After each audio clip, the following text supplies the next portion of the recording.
Today is a day that could be very discouraging were it not for our American Constitution. We're here in a vigil to commit to one another to stay vigilant over the next 4 years on issues having to do with freedom and justice and peace and the economy and a legitimate presidency that is not. We'll be singing some songs. We're going to be reading from the preamble to the Constitution of the United States. And we're going to talk about the ways in which we are committed, as our president must be committed, to protect and defend the Constitution, including all of the rights, responsibilities, and freedoms that are guaranteed there. As I was walking that ribbon of highway, I saw above me that endless skyway. I saw below me that golden valley. This land was made for you and me.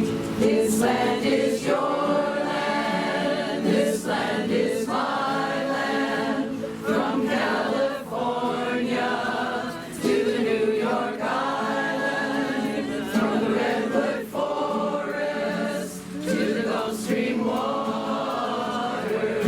Yes. This land was made for you and me.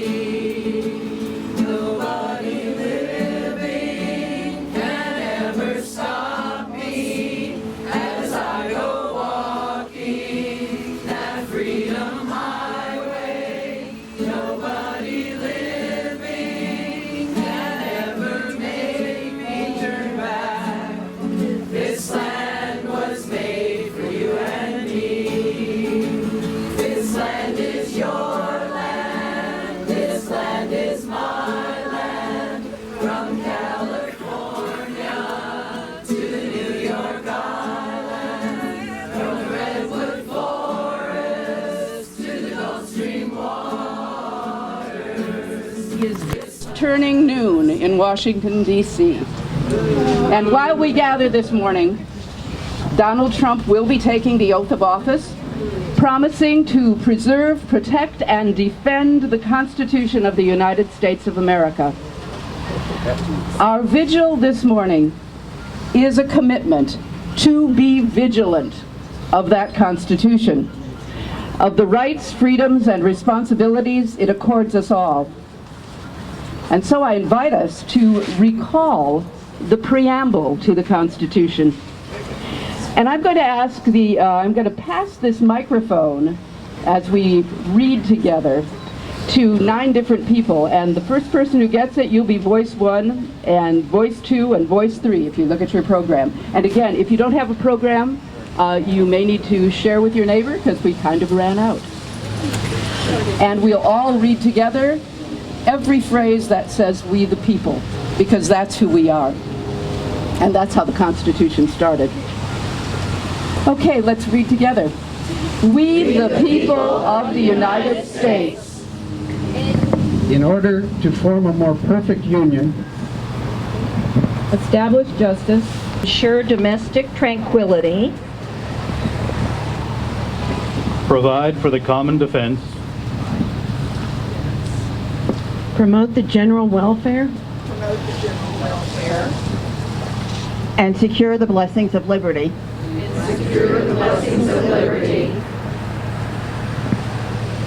To ourselves and our prosperity.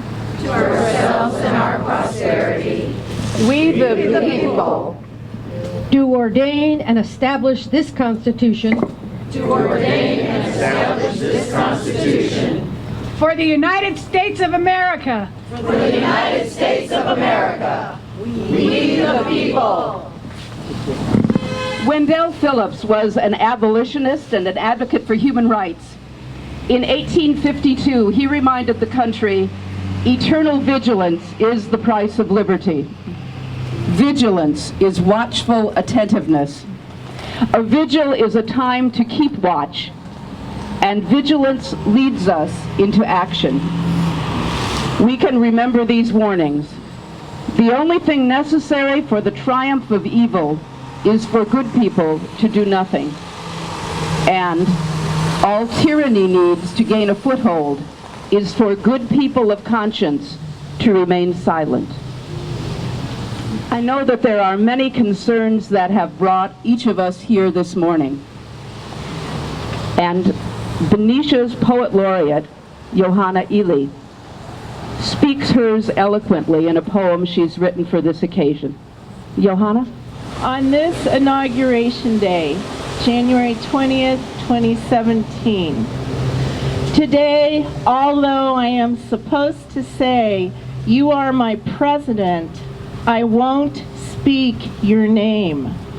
Today, although I have put on my mourning clothes and perched like a solitary blackbird on the bare branches of a shivering tree, my song is a guttural cry, the sound of wakefulness, a decree of vigilance on this Inauguration Day. Today, as you take your solemn oath, so do I. I vow to protect and nurture the endangered fledglings of democracy, liberty, justice, and equality. Today, those three words are my soul's serenade, and I sing them to my country instead of your name. Thank you, Johanna. We want to hear from others about the concerns and the commitments that have brought you to this vigil. Mayor Elizabeth Patterson and City Council member Steve Young are here this morning, and I'm wondering, yeah, applause is good. And I'm wondering if each of you would make just a brief statement before we open up to others' comments. Mayor Patterson, welcome.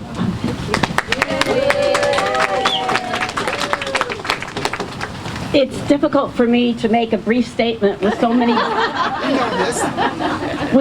grievances that I have. The feeling of insult that somebody could be elected who has talked about women the way he has and treated them. I have felt insulted with the idea that the racist baiting could actually have people vote for this person. I share the notion that I will not utter the name as much as I can help it.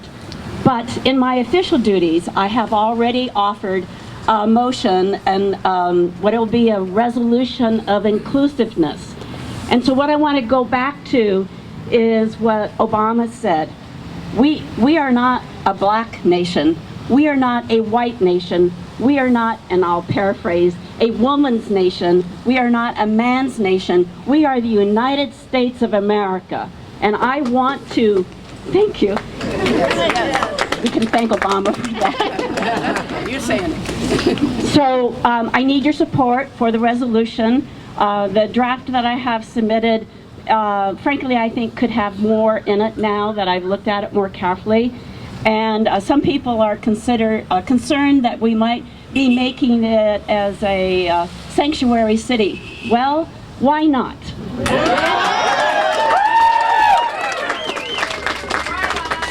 So that's my thing I will be doing, and be vigilant and caring for all of us. And I want all of you to keep that in mind. Let's see if we can have civil discourse, and let's see if we can stay together as a country.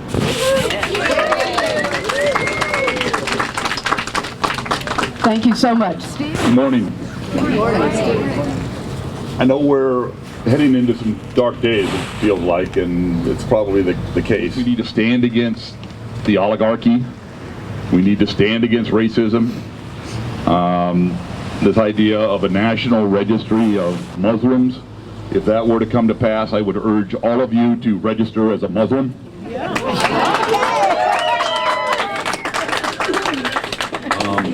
Clearly, we have to stand against the discrimination against immigrants and refugees, against the dismantling of the Affordable Care Act without anything in its to replace it, the gutting of all environmental regulations and progress that has happened over the last 8 years.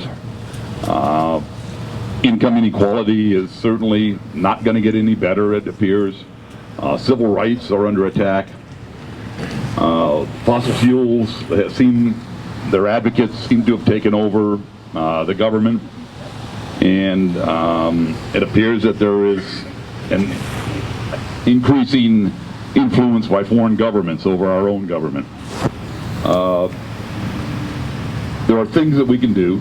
It may seem that we are helpless and powerless. This kind of thing is important. Standing up to what is happening is important. I think what we can do is start supporting and contributing to organizations that are going to be fighting and resisting, groups like Planned Parenthood, the National Organization for Women, the Southern Poverty Law Center. Subscribe to Real News. Subscribe and support the New York Times and the Washington Post. They need to, we need that level of investigation and reporting, even though they are being closed out of the White House and they won't have that same access. But I believe that they will continue to do what they're supposed to do. So I'm hopeful and concerned at the same time. And I would urge you to take these small steps and whatever bigger steps that you can take to resist what is likely to come down the road, and to stand together, and we will get through this one way or another. Thank you.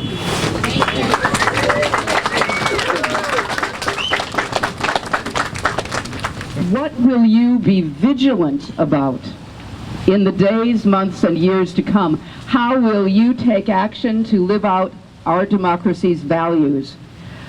Hi, my name is Charlotte Morris. I know some of you. I just wanted to say that one of the things that I'm going to do is to continue to support some of the organizations that Steve mentioned. I'm also a Sierra Club member, and they are the most successful lobbyists for the environment as a private club. My particular concern is the environment. I'm terrified that he who shall not be named is going to screw it up royally. So, but one last thought. One of the Greek playwrights wrote a play called The Gadfly. And we need each of us to be a gadfly to the state under these circumstances. Thank you. Hi, my name's Tony Fish, and I would like to know if anyone has started hi Gayla, if anyone has started organizing a unit of Indivisible here yet. There is a chapter in Fairfield, and a couple of us in town have started to read their documents. It's put out by the staffers of Congress. So it's how we work through Congress to get bills passed. And so it's really important for us as local citizens. I'm Rainey Stamker. I'm the pastor of Community Congregational Church in town. Yay! And so it's really important for us to work through Congress and the Senate to make sure that we hold their feet, to make sure that all of us are taken care of, not just some of us. So it's actually a really good chapter to start here in Benicia. They have one in Fairfield right now, and they're willing to mentor us through starting our own chapter. So are you going to be in charge of that? I'm going to help start that. Excellent. And also let me remind people that there will be marches tomorrow. Women's March is open to everybody. There's one in Napa at the Oxbow Market starting at 10 o'clock. There's one in Walnut Creek starting at Civic Park, walking to the BART station. And there'll be one in Oakland at Madison Park, marching to City Hall. And one in Mare Island. Okay, I wasn't aware of that one. At 5 o'clock at Mare Island. So. Hi, I'm Kathy Carriage, and for many years I've listened to the motto, think globally but act locally. And that's something I think that all of us really need to do now, because there are lots of things we can do locally. This has finally inspired me to get solar panels on my house, and I think I'm going to replace my gas furnace with an electric one. So even though we're not going to see anything probably happening with climate change on the national level, you know, in your own backyard there's things you can do. And hopefully if this will spur us all into individual action, that has some effect. I agree with Roger. If he sets up a registry for Muslims, we should all be flooding the flooding the website or whatever we do. For Steve said that. Thank you. Yeah, hi, I'm Ellen Kolowich, a longtime member of, resident of Benicia. My issue is that we have to be careful with our rhetoric. I think this election showed a good, a learning situation for us all, that the working class people of the Democratic Party just felt alienated, and I think a lot of that's our own fault in the way that we communicate the issues that are important to us, because bottom line is they voted against a lot of issues that they should care about. So right on the chin. Okay, right there. So that's just my kind of warning, and you know what Obama said about how about putting down the phones and everything and talk with people, not do these nasty little communications across email and other kind of technology. I think you can maybe bring some people closer to the ideals that we have in the Democratic Party, but I think we have to look at ourselves at this election. Some of this is our blame, and Turn on your television and watch the Golf Channel. But just have it on. You know what? We have heard that many of us anticipate rough times ahead, and that we are braced for a ride through turbulent conditions. And yet, I see hope here in our faces, in our presence. I may get a little teary, because we are all committed, I think, to be vigilant. And there's a reason that we've come together today rather than keeping our vigil in a solitary state. President Barack Obama said it well in his farewell address. And I'd like you to look to your program so that we can read his words together. And if you don't have a program, share it with your neighbor. These are words from President Barack Obama. And when the arc of progress seems slow, remember, America is not the project of any one person. The single most powerful word in our dictionary is we. Let's say that again. We, okay. We the people, we shall overcome. Yes, we can. So a reminder that if you want to stay in touch after this vigil with those who are here today, you'll find Roger's email address at the bottom of the program, and that address is rogrmail@gmail.com. Funny how I've memorized that. There's no more. We ran out of programs. If you can't find it, go to BeniciaIndependent.com. Yes.